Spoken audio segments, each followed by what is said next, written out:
Hello दोस्तों, राधे राधे। बहू की छोटी सी ख्वाहिश सबको लगी बड़ी।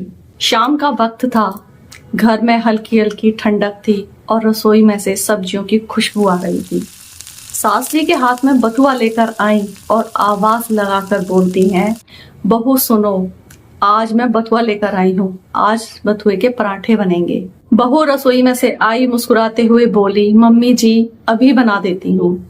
सास ने आगे से कहा, आटा गूंथ लो, साथ में चटनी रायता भी बना लेना, और हाँ, सब लोग साथ में बैठकर खाएंगे तो गरम गरम पराठे ही सेकना।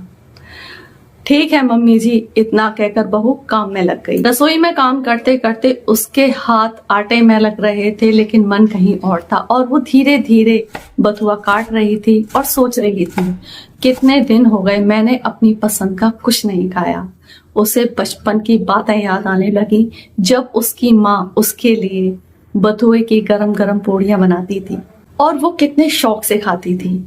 लेकिन उसने सर झटका और फिर काम में लग गई। रात के करीब 8 बजे थे। घर के सभी लोग खाने की टेबल पर इकट्ठा हो गए। बहू ने एक एक करके सबके लिए गर्मा गर्म पराठे सेकना शुरू कर दिए। घी की खुशबू पूरे घर में फैल गई। टेबल पर रायता, अचार, लहसुन की चटनी सज चुकी थी। जब लोग मजे से खाने लगे, कोई कह रहा था आज तो बहुत स्वाद आया है, कोई बोल रहा था बहू पराठे तो कमाल के बनाए हैं।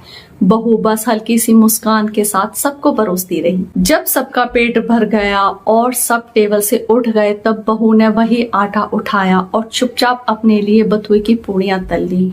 गरम गरम फूली फूली पूड़ियां जब वो धीरे से टेबल पर रखकर बैठी, पहली बाइट जैसे ही वो खाने लगी थी, तभी सास की नजर उस पर पड़ी। उसने तंज भरे लहजे में कहा, वाह, हमारे लिए पराठे और अपने लिए पूड़ियां। बहू थोड़ा चौंकी लेकिन शांत आवाज में बोली, मम्मी जी आपने पराठे बनाने को कहा था तो मैंने वही बनाए। मुझे पूड़ी पसंद है, इसलिए मैंने अपने लिए बना ली। सास का चेहरा सख्त हो गया, तो ये तभी बता देती कि अपने लिए अलग से बनाओगी। अब बहू की आवाज थोड़ी धीमी हो गई, लेकिन उसमें सच्चाई थी। क्या अपनी पसंद का कुछ खाना भी बताना पड़ता है? क्या मुझे इतना भी हक नहीं? सास ने इधर उधर देखा और बोली, पूरा किचन फैला पड़ा है और तुम खाना खाने के लिए बैठ गई हो। बहू ने धीरे से कहा, अभी खाकर साफ कर दूंगी मम्मी जी। सास बोली, रहने दो, मैं ही कर लूंगी, तुम खाओ। बस यही शब्द बहू के दिल को छुप गए। उसका मन भर आया। उसने प्लेट नीचे रख दी और चुपचाप उठकर किचन में चली गई। पति पास में बैठा हुआ मोबाइल चला रहा था। उसने देखा और कहा, अरे पहले खाना खा लो। बहू ने भारी आवाज में कहा, खा लूंगी बाद में। अब बेटे से रहा नहीं गया और वो अपनी माँ के पास गया और बोला, आखिर आपकी दिक्कत क्या है माँ? उसे चैन से जीने क्यों नहीं देती आप? अगर वो गरम गरम खाना खा लेगी तो क्या हो जाएगा? माँ ने गुस्से में कहा, ज्यादा बीवी का पक्ष मत ले। बेटा बिना डरे बोला, अगर पत्नी का साथ देना गुलामी है तो मैं ये गुलामी खुशी खुशी करूंगा। जहां मेरी पत्नी को अपनी पसंद का खाना खाने का हक नहीं मिल सकता, हम वहां नहीं रहेंगे। ये सुनकर माँ की आंखों में आंसू आ गए और वो धीमी आवाज में कहने लगी कि हमारा क्या होगा बुढ़ापे में। इतने में बहू किचन से बाहर आई।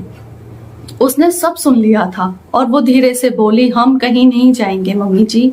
वो आगे बढ़ी और उसकी तरफ देखकर बोली, बस मुझे इस घर का हिस्सा समझ लीजिए। जब सबकी पसंद का खाना बनता है तब आप बहुत खुश होती हो, लेकिन जब मैं अपनी पसंद का कुछ खा लूं तो आपको तकलीफ क्यों होती है? उसकी आवाज भर आई, मैं भी इंसान हूँ, मुझे भी भूख लगती है, मेरी भी अपनी पसंद है। वो रुक कर बोली, मुझे इस घर की बहू नहीं, एक सदस्य समझिए, नौकरानी नहीं। घर में कुछ पल के लिए सन्नाटा छा गया।